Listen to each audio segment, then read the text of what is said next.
Good morning. आज हम जिस टॉपिक पे डिस्कस करेंगे उस टॉपिक का नाम है वेक्टर। अक्सर देखा जाता है कि जो लोग मेडिकल की तैयारी करते हैं उन स्टूडेंटों का फिजिक्स अक्सर वीक होता है और रिलेटेड टू जो लोग इंजीनियरिंग का प्रिपरेशन करते हैं, क्योंकि उनका बैकग्राउंड मैथमेटिक्स होता है तो फिजिक्स उनका स्टैंडर्ड होता है। लेकिन जो लोग मेडिकल के प्रिपरेशन करते हैं उनका जनरली फिजिक्स वीक होता है और उसमें सबसे ज़्यादा जो इम्पोर्टेंट रोल है वो रोल हम किस टॉपिक में दें फिजिक्स में। तो फिजिक्स वीक होने का जो एक रीज़न और है, जो चैप्टर के अगर अकॉर्डिंग देखें तो वो चैप्टर है वेक्टर। अगर पूरे कैलकुलेशंस देखें, न्यूमेरिकल पार्ट्स को देखें तो वो दो पार्ट्स एक आता है, एक अलजेब्रिक फंक्शंस और एक फिजिकल फंक्शंस। तो फिजिकल फंक्शंस में हम जितने भी कंसेप्ट है, चाहे वो फोर्स का कंसेप्ट हो, चाहे वो मोशन का कंसेप्ट हो, वो सारे कंसेप्ट्स का रूट वेक्टर है। अगर आपका वेक्टर वीक है तो फिजिक्स का कल्पना करना ही सही नहीं है। तो उसमें एक तो चैप्टर आपका, अगर फिजिक्स में अगर आप स्ट्रॉन्ग होना चाहते हैं तो सबसे पहले तो एक आपका वेक्टर सही होना चाहिए और उसमें वीक होने का दो रूट कॉज है। एक तो स्टूडेंट का मैथमेटिक्स बैकग्राउंड में है और दूसरा टीचर्स सोचते हैं कि उनका मैथमेटिक्स नहीं है, मैं क्यों इतना इनसे मेहनत करवाऊँ, या टीचर्स के नॉलेज पे भी डिपेंड करता है, उनके तरीके पे भी डिपेंड करता है कि स्टूडेंट का फिजिक्स को कैसे डील करते हैं। तो आज हम वेक्टर देखेंगे। ये जो देख के वेक्टर, ये जो आप एरो देख रहे हैं और ये जो वेक्टर्स लिखा हुआ है, ये वेक्टर्स के फॉर्म में ही लिखा हुआ है, एरो के फॉर्म में ही लिखा हुआ है। हमें नहीं पता कि आपको वेक्टर्स में कितना आता, लेकिन आज हम जीरो से स्टार्ट करेंगे, बिल्कुल जीरो से, कि हम वेक्टर्स क्या होता है, वेक्टर किस चिड़िया के नाम है मुझे नहीं पता। तो सबसे पहले हम इनके फुल फॉर्म से ही हम स्टार्ट करते हैं। फिजिक्स की दुनिया में जो ये वेक्टर है बहुत ही इम्पोर्टेंट रोल है इसका। अगर वेक्टर्स पे कमांड हो गया तो फिजिक्स का मैक्सिमम पोर्शंस आपका कमांड हो जाता है। तो इसलिए कुछ स्टूडेंट्स के रिक्वेस्ट पे मैंने सोचा कि ये आप तक शेयर करूं ये वेक्टर्स। तो एक एक करके हम देखते हैं कि इसका फुल फॉर्म क्या होता है। एग्जैक्ट किसी राइटर्स के बुक्स में या गूगल्स पे हो सकता है कि इसका फुल फॉर्म आपको न मिले, लेकिन जो इसका मीनिंग्स मैं बताऊंगा वो सब्जेक्ट से बिलोंग्स करता है और सब्जेक्ट्स के नेचर्स को, सब्जेक्ट के प्रॉपर्टी को इंडिकेट करता है। तो सबसे पहला जो भी है, ये भी हम वैल्यू के लिए यूज करेंगे, लेकिन सवाल होता है किस तरह की वैल्यू। तो वैल्यू में हम मैग्नीट्यूड के लिए यूज करेंगे। अब मैग्नीट्यूड क्या होता है मैं ये भी बताऊंगा कि मैग्नीट्यूड किसे कहते हैं। तब तक आप मान लीजिए कि ये वैल्यू बताएगा, मैग्नीट्यूड बताएगा। और ये वेक्टर्स में हम एरो की बात करेंगे तो ये मैग्नीट्यूड कौन बताएगा, ये बताएगा लेंथ। यानी कि वेक्टर का जितना लेंथ बड़ा होगा वो बताएगा कि मैग्नीट्यूड उतना ज़्यादा है। ये लेंथ एक रिलेटिव वैल्यू है, एग्जैक्ट एब्सोल्यूट वैल्यू नहीं है, रिलेटिव वैल्यू है। ये तुलना करके बताता है। देखेंगे कि आगे भी देखेंगे कि रिलेटिव वैल्यू का मतलब क्या होता है। दूसरा ई का क्या मीनिंग हो। जैसे ही वेक्टर्स की बात कोई करता है या बुक में लिखा हुआ है, इसका मतलब ये है कि उसमें कोई ना कोई वैल्यू 100% होगा। याद रखिए, जीरो भी एक वैल्यू ही है। तो जीरो हो या जो भी वो वैल्यू है, मतलब उसमें मैग्नीट्यूड होगा। अगर हम उसको रिप्रेजेंट करें एरो के फॉर्म में, तो उसमें एक लेंथ होगा। और दूसरा जो लेटर ई है, ई का मतलब होगा कि उसमें एग्जैक्ट डायरेक्शन होगा। Exact direction. आप डिफाइंड डायरेक्शन कर सकते हैं या डिफरेंट डायरेक्शंस या पार्टिकुलर डायरेक्शंस उसमें होना अनिवार्य है, तभी वो वेक्टर होगा। अब उसके पास डायरेक्शन होना चाहिए, इसका क्या मीनिंग होता है, ये भी हम देखेंगे आगे। लेकिन अभी हम इसका फुल फॉर्म देखते हैं। अब ये जो देख रहे हैं सी, ये सी का मतलब होगा कि वो वेक्टर्स तभी होगा जब क्यूमुटेटिव लॉ ऑफ एडिशंस को फॉलो करे। तो हम लिखेंगे क्यूमुटेटिव्स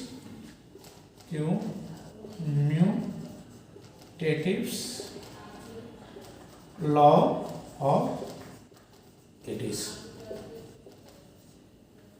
इस लॉ के बारे में हम आगे देखेंगे कि ये लॉ क्या बोलता है। क्यूमुटेटिव लॉ ऑफ एडिशंस को ये फॉलो करेगा, तभी वो वेक्टर्स होगा। अब अगला आता है टी। दुनिया के जितने भी वेक्टर्स हैं वो ट्रायंगल लॉ ऑफ एडिशंस को फॉलो करते हैं।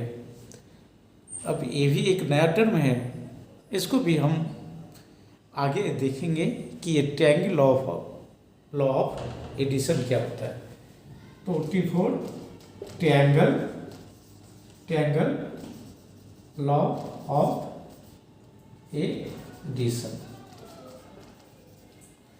Triangle law of addition. अब अगला हमारा जो O है, O क्या है, तो O of A distributive law of multiplication.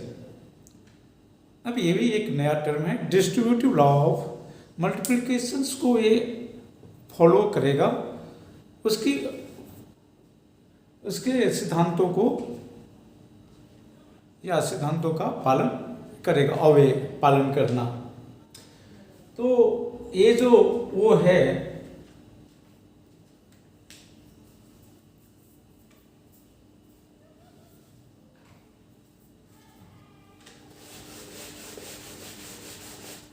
O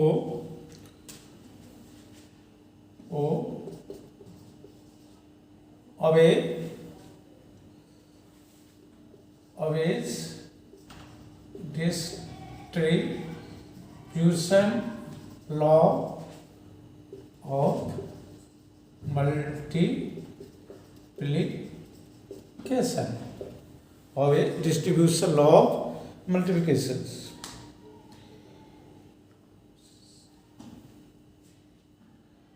अब वेक्टर्स का जो अगला आर है, उसका क्या मीनिंग है। अगला आर का रिजोल्यूशंस, इसको हम बोलते हैं रिजोल्यूशंस। इसको आप रिजोल्व कर सकते हैं, तोड़ सकते हैं पार्ट में, तो इसी को रिजोल्यूशन कहते हैं। या कंपोनेंट कंपोनेंट मीन्स आप इसको ब्रेक डाउन कर सकते हैं। मीन्स वेक्टर को आप जोड़ सकते हैं, गुना कर सकते हैं, मल्टीप्लिकेशंस कर सकते हैं और ऐड कर सकते हैं, सबट्रैक्ट कर सकते हैं, सारे काम इसमें कर सकते हैं। मीन्स इसको जरूरत पड़ने पे रिजोल्यूशंस कर सकते हैं। एंड लास्ट का जो एस है, एस वेक्टर्स, हम एक वेक्टर की नहीं बात करेंगे, हम चूँकि ये वेक्टर्स की बात कर रहे हैं, a group of vectors, different type का वेक्टर्स आएगा, तो इसलिए हम वेक्टर्स की बात करें। तो लास्ट में जो एस है वो सबट्रैक्शन ऑफ वेक्टर, तो हो जाएगा सबट्रैक्शन ऑफ वेक्टर। तो ये वेक्टर्स में हम देखेंगे, अभी तक हम देखेंगे वेक्टर्स तभी होगा जब वैल्यू होगा या मैग्नीट्यूड है और ये वेक्टर के जो एरो है उससे हमको रिलेटिव मैग्नीट्यूड पता चलेगा।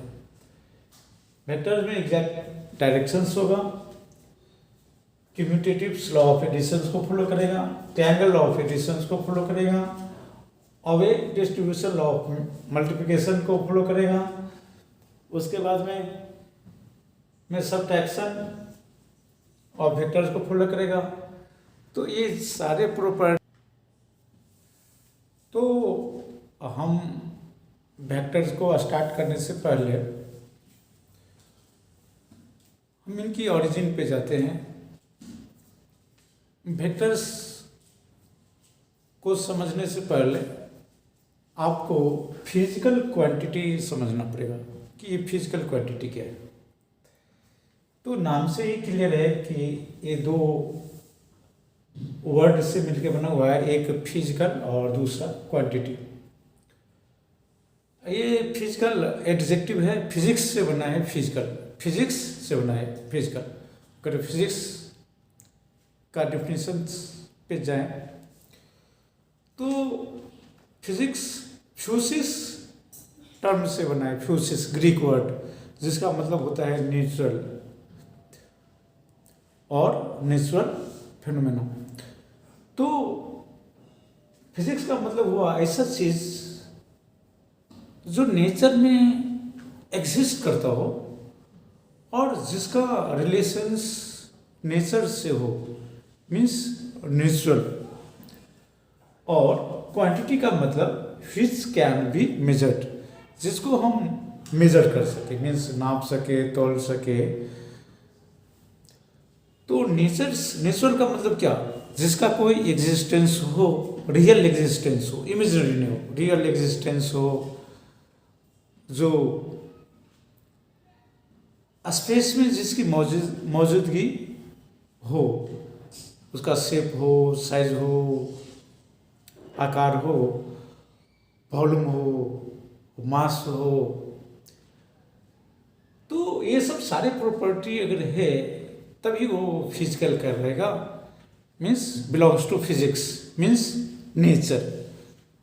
ये फिजिक्स की अगर हम बात करते हैं तो फिजिक्स किसी एक बुक का नाम नहीं है। फिजिक्स मीन्स होल नेचर्स, पूरे ब्रह्मांड, पूरे यूनिवर्स, ये सारे फिजिक्स में आ जाएंगे। और क्वांटिटी मतलब जिसको हम मेजर कर सके उसी को। फॉर एग्जाम्पल अगर हम आपसे बोलते हैं आकाश, तो ये फिजिकल क्वांटिटी नहीं है, फिजिकल है, आकाश फिजिकल है, लेकिन क्या आप इसे मेजर कर सकते हैं? नहीं कर सकते। तो नेचर से बिलोंग करें उसको आप फिजिकल्स बोल सकते हैं। लेकिन अगर हम सिर्फ बोले अर्थ नेचुरल है, लेकिन अर्थ को फिजिकल क्वांटिटी नहीं बोल सकते। अर्थ को आप ये नहीं बोल सकते कि आप मेजर करो। हाँ, आप अर्थ के मास को मेजर कर सकते हैं, अर्थ के डायमीटर को मेजर कर सकते हैं, अर्थ के वॉल्यूम को मेजर कर सकते हैं, अर्थ के डेंसिटी को मेजर कर सकते हैं, एंड अर्थ के बहुत सारे प्रॉपर्टी को मेजर कर सकते हैं। अर्थ को मेजर करने का कोई मीनिंग नहीं, तो ऐसा नहीं है कि अगर फिजिक्स से बिलोंग करता, नेचर से बिलोंग करता तो वो फिजिकल क्वांटिटी होगा। तो फिजिकल क्वांटिटी को अगर हम सिंबल में एम लिखें, फिजिकल क्वांटिटी को एम लिखें तो एम मतलब में दो पार्ट होगा, एक होगा एन और दूसरा होगा यू। अब ये एम के है, एम मीन्स मैग्नीट्यूड। अगर हम मैग्नीट्यूड की बात करें, मैग्नीट्यूड की अगर बात करें तो ये दो चीज से बनता है, M for magnitude, N for numerical value, numerical value, और यू मीन्स यूनिट। इंपॉर्टेंट। तो जैसे हम एक एग्जांपल लेते हैं, आप किसी व्यक्ति को बोलते हैं कि जाओ दुकान से लेते हो, तो इस स्टेटमेंट में देखिए कि आप बोले कि जाओ दुकान से लेते हो, अपनी फिजिकल क्वांटिटी को डिफाइन नहीं किया। तो अगर वो फिजिक्स का स्टूडेंट है या फिर अगर उनके पास कॉमन सेंस है तो वो आपसे क्वेश्चन करेंगे कि सर मैं क्या लेके आऊँ, तो आपका जवाब होगा प्लेट कि चलो शुगर लेते हो। फिर उनका लेकिन शुगर लेते हो, अगर आपने अभी मैग्नीट्यूड डिफाइन नहीं किया। अब मैग्नीट्यूड में भी दो चीज आता है, कितना, वो पूछेगा सर कितना, कितना लाना है, आपने बोल दिया 2, लेकिन फिर भी वो आपसे क्वेश्चंस करेगा, क्योंकि अगर 2 बताने का मतलब आपने केवल न्यूमेरिकल वैल्यू बताया है, यूनिट नहीं बताया, मीन्स अभी भी फिजिकल क्वांटिटी आपका डिफाइंड नहीं है। फिर वो क्वेश्चन करेगा कि सर 2 बताएं, मैं 2 ग्राम लाऊं, 2 पाउंड लाऊं, 2 केजी लाऊं, 2 बोरी लाऊं, 2 क्विंटल लाऊं, एंड सो ऑन। मीन्स अगला सवाल उनका है कि आप यूनिट डिफाइन नहीं किए हो। तो फिजिकल क्वांटिटी को डिफाइन करने के लिए 2 चीज आपको डिफाइन करना होगा, एक न्यूमेरिकल वैल्यू कि 2 और यूनिट केजी, 2 केजी चीनी लाना है तो आपको 2 भी बोलना पड़ेगा और केजी बोलना पड़ेगा, नहीं तो हो सकता है कि 200 ग्राम लेके वो आ जाए। मीन्स कमांड आपका तभी एक्सेप्टेड होगा, आपको रिजल्ट तभी सही मिलेगा जब आप न्यूमेरिकल वैल्यू को डिफाइन करते हैं कि हमको 2 चाहिए और यूनिट को डिफाइन करते हैं केजी में चाहिए, तभी आपको 2 केजी मिलेगा, अदरवाइज 200 ग्राम भी आपको मिल सकता है, या फिर और भी बहुत सारे केसेस आ सकते हैं। तो फिजिकल क्वांटिटी का मतलब 2 चीज होना उसमें अनिवार्य है मिनिमम, एक तो न्यूमेरिकल वैल्यू और एक यूनिट। हाँ, समटाइम्स ये हो सकता है कि न्यूमेरिकल वैल्यू नहीं लिखा हुआ है, जाओ, तो इसका मतलब है कि 1 लेट, अगर कहीं लिखा हुआ है केजी, केजी मीन्स 1 केजी, 1, तो 1 आप न्यूमेरिकल वैल्यू में कभी कभी 1 क्या होता है, साइलेंट होता है, मीन्स 1। तो न्यूमेरिकल वैल्यू और यूनिट मिला देंगे तो इसी को कहते हैं मैग्नीट्यूड। तो अब लेकिन क्या पूरे यूनिवर्स की अगर बात करें, अर्थ पे बात करें, तो इन 2 से ही अपना काम चल जाएगा? नहीं, स्टार्टिंग में 2 से जनरली काम चल जाता था, लेकिन बाद में जैसे जैसे रिसर्च हुआ, डेवलपमेंट हुआ, तो पता चला नहीं, न्यूमेरिकल वैल्यू और मैग्नीट्यूड के अतिरिक्त नेचर में और भी फिजिकल क्वांटिटी है जो किसी तीसरे फैक्टर पे निर्भर करता है। वो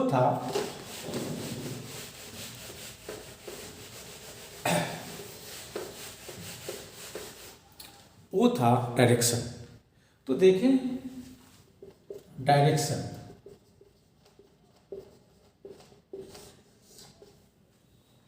तो डायरेक्शन के आधार पे जब फिजिकल क्वांटिटी को डिवाइड किया गया तो मेजर मुख्य रूप से दो फिजिकल क्वांटिटी मिला। एक का नाम था वेक्टर, एक का नाम था वेक्टर और एक का नाम था स्केलर। क्वांटिटी लगा दीजिए, क्वांटिटी।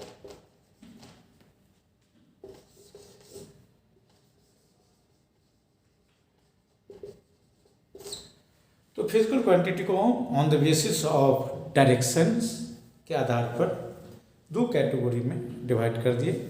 एक को कहते हैं वेक्टर क्वांटिटी और दूसरे को कहते हैं स्केलर क्वांटिटी। एक तीसरा भी है जो न तो 100% वेक्टर है और न तो 100% स्केलर है, उसको हम डिटेल में बाद में देखेंगे, जिसको हम कहते हैं टेंसर।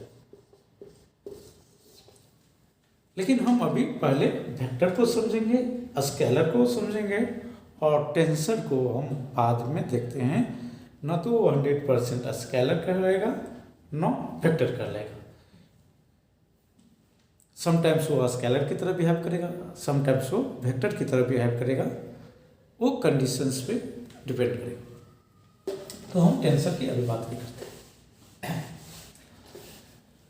अब हमें क्या बताया जाता है? हमें बताया जाता है कि वेक्टर क्वांटिटी मतलब सदिश राशि। तो वेक्टर क्वांटिटी उसको कहते हैं जिसके पास डायरेक्शन होते हैं, और स्केलर क्वांटिटी उस फिजिकल क्वांटिटी को कहते हैं जिसके पास डायरेक्शन नहीं होता है। जनरली बुक में भी यही डिफिनेशन है कि स्केलर क्वांटिटी उसको कहते हैं जिसके पास डायरेक्शन नहीं होता है, वेक्टर क्वांटिटी उसको कहते हैं जिसके पास डायरेक्शन होता है। ये जो पास डायरेक्शन होते हैं वो कई स्टूडेंट को कंफ्यूज कर देता है। उनके पास डायरेक्शन होने का मतलब क्या है? उसके बैंक अकाउंट में डायरेक्शन है, डायरेक्शन उसके घर में है, उसके पास डायरेक्शन है का क्या मीनिंग? हम वेक्टर नहीं समझते हैं और आप बता रहे हैं वो फिजिकल क्वांटिटी जिसके पास डायरेक्शन हो। अगर डायरेक्शन है तो कहाँ है डायरेक्शन? उसके बैंक अकाउंट में है या उसके घर में है? कहाँ रखा है उन्होंने डायरेक्शन? तो थोड़ा कन्फ्यूजन्स हो जाते हैं जो लोग फर्स्ट टाइम्स वेक्टर्स को स्टडी करते हैं या जो लोग फर्स्ट टाइम डेफिनेशंस को देखते हैं और जो रट लेते हैं कि वेक्टर क्वांटिटी उसको कहते हैं जिसके पास डायरेक्शंस होता है और स्केलर क्वांटिटी उसको कहते हैं जिसके पास डायरेक्शन नहीं होता। रियल में डिफिनेशन बुक में ऐसा ही है, लेकिन ऐसा होता नहीं है। वेक्टर क्वांटिटी एक ऐसा फिजिकल क्वांटिटी है जो डायरेक्शन पर निर्भर करता है। मीन्स उसका वैल्यू डायरेक्शन के अनुसार चेंज हो जाता है। डायरेक्शन चेंज करेंगे वेक्टर क्वांटिटी चेंज हो जाएगा। स्केलर क्वांटिटी ऐसा क्वांटिटी है जिसको डायरेक्शन से कोई लेना देना नहीं। इसको हम एक एग्जाम्पल से समझते हैं, वेक्टर क्वांटिटी और स्केलर क्वांटिटी को। आपने